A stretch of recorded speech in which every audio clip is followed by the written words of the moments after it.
Kedaulatan negara tak terjual hanya kerana berbincang. Ketua Pengarah Jabatan Komunikasi Komuniti JKOM, Datuk Dr. Muhammad Agus Yusof menyelar sikap seorang YouTuber yang memberi komen negatif dan mensensasikan isu tuntutan China terhadap wilayah Malaysia di Laut China Selatan. Saya tidak pernah berhasrat untuk mengulas kenyataan media PM di Shah Alam pada 8 April 2023 tentang Laut China Selatan. Tetapi apabila seorang YouTuber dengan tajuk videonya nak bodek China pun agak-agaklah Bang Non. Mensensasikan isu ini, saya fikir ia sangat berbahaya dan memerlukan penjelasan, katanya dalam satu kenyataan. Menurut Muhammad Agus, video tersebut mengecam Datuk Seri Anwar Ibrahim sebagai individu yang membodek China seolah-olah tak ingat dunia. Ekoran kenyataan Perdana Menteri yang mahu berunding dengan China mengenai pertindihan cari gali petroleum di kawasan Zon Ekonomi Eksklusif ZEE oleh Petronas. Kata Muhammad Agus, kenyataan Perdana Menteri bukannya mengiktiraf kawasan ZEE itu milik China, tetapi mempertahankan kawasan itu sebagai kawasan milik negara kita di meja rundingan. PM menyuarakan hal tersebut kepada kerajaan China setelah China juga menyatakan mereka menuntut kawasan yang sama. Kenyataan PM itu dimanipulasi oleh pembangkang sebagai menjual kedaulatan negara dan menyeram PM dengan mengatakan kenyataan PM itu sebagai suatu tindakan yang mengguris hati rakyat. Mereka juga menganggap PM kita tidak layak memimpin negara ini, tegasnya. Beliau juga memetik beberapa komen beremosi yang mencaci Perdana Menteri. Antaranya, Anwar bukan tahu apapun, dia ni lapak nak jadi Perdana Menteri je. PMX letak jawatan, anda bukan pelindung negara. Kita kena bertindak sekarang sebelum nasi jadi bubur. Tak mustahil negara pun dia akan jual jika dia tersepit. Muhammad Agus sekolahkan YouTuber tersebut yang menggunakan nama samaran dan pengkomen berhubung international relation atau perhubungan antarabangsa. Salahkah apabila PM mengatakan akan mempertahankan wilayah Malaysia melalui meja rundingan? Walhal rundingan itu sangat penting untuk kita menyelesaikan konflik secara aman dan konstruktif, terutamanya dengan China yang merupakan kuasa terbesar dunia, bidasnya. Beliau juga melahirkan dua kata nasihat. Pertama, jika pun kita berbeza politik kepartian, janganlah bermain dengan isu kedaulatan negara. Menuduh PM hendak menjual kedaulatan negara adalah tidak bertanggungjawab, tidak beretika dan tidak bermoral. Kedua, berpolitiklah dengan fakta. PM dan semua kita mahukan yang terbaik untuk negara. Tidak puas hati dengan keputusan PM, tegur dan kritiklah secara berhemah. Dalam kehidupan bernegara, tanggungjawab utama kita adalah membawa naratif yang betul kepada masyarakat. Sama-sama kita jaga kedaulatan negara kita, tegas bekas Profesor Sains Politik Universiti Kebangsaan Malaysia itu. Subjek perhubungan antarabangsa mesti diambil oleh semua pelajar yang mengkhusus dalam bidang sains politik. Kadang-kala subjek tersebut dinamakan international politik atau politik antarabangsa. Kontennya lebih kurang sama. Ada universiti yang menawarkannya di peringkat diploma, ijazah sarjana muda, master sehingga ke peringkat kedoktoran PhD.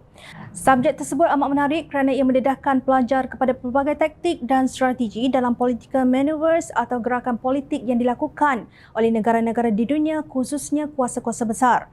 Yang mengkomen secara emosi, tidak bertanggungjawab, tidak beretika dan tidak bermoral, ada belajar subjek itu ke tidak?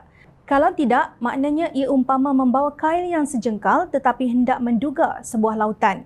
Terdahulu, Anwar menegaskan bahawa kerajaan tidak akan bertolak ansur berhubung isu perairan Laut China Selatan yang kini menjadi pertikaian dengan China.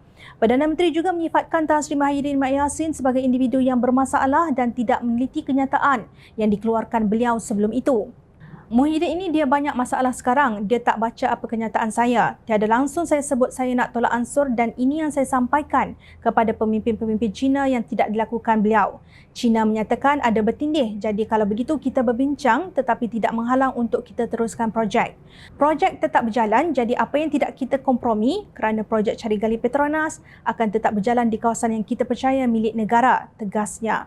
Anwar berkata demikian sebagai mengulas kenyataan Presiden Bersatu itu yang mendakwa beliau mengeluarkan kenyataan yang cuai berhubung kedudukan negara di Laut China Selatan. Beliau juga menempelak pihak pembangkang yang sering ponting di Parlimen. Ini adalah masalah pembangkang yang dia tidak dapat nak tumpukan, tak hadir Parlimen, tak dengar pandangan dan tak baca ulasan kerana kita konsisten sebut projek cari gali ini diteruskan. Memang China kata ada bertindih, jadi saya kata bincang, takkan nak perang, tempelaknya. Baru-baru ini, pengurusi Perikatan Nasional itu dilaporkan berkata, kenyataan Anwar berhubung isu berkenaan sebagai tidak bertanggungjawab selain menggadai maruah serta kedaulatan negara. Beliau juga mendakwa implikasi daripada tindakan tersebut secara tidak langsung memperakui tuntutan China terhadap kawasan yang sudah sah menjadi wilayah Malaysia. Peribahasa Turki menyebut busuk ikan mula di kepala. Dalam konteks kenyataan Perdana Menteri ini, kalau pengikut Maki Hamun tak tentu hala, puncanya ialah pemimpin yang mengeluarkan disinformation atau salah maklumat yang sengaja disebarkan untuk membohongi orang ramai. Kebetulan kita sedang meraihkan bulan Ramadan yang mulia. Justru, jom channel rujuk rencana Pejabat Mufti Wilayah Persekutuan dalam Irsyad Al-Fatwa Khas Ramadan Siri ke-113. Adakah berbohong membatalkan puasa yang diterbitkan pada 7 Mei 2019. Melakukan dosa seperti berbohong dalam bulan Ramadan, lebih-lebih lagi dalam keadaan seseorang itu sedang berpuasa, menjadikan ianya lebih berat di sisi Tuhan menurut rencana tersebut. Dalam sebuah hadis yang diriwayatkan oleh Abu Hurairah radhiyallahu an, Rasulullah sallallahu alaihi wasallam bersabda, yang maksudnya barang siapa yang tidak meninggalkan ucapan yang dusta dan beramal dengan pembohongan, maka Allah tidak berhajat ke atas perbuatannya yang meninggalkan makan dan juga minum. Hadis riwayat Al-Bukhari. Justru Jom Channel bersetuju dengan Ketua Pengarah JCOM yang tampil membidas manipulasi yang dimainkan oleh pihak pembangkang. Malah Muhammad Agus sepatutnya lebih kerap bersuara dengan pantas untuk mematahkan serangan pembangkang dengan tuntas. Dalam pada itu, celah mana pula kononnya Menteri Pertahanan Datuk Seri Muhammad Hassan bercanggah dengan Perdana Menteri?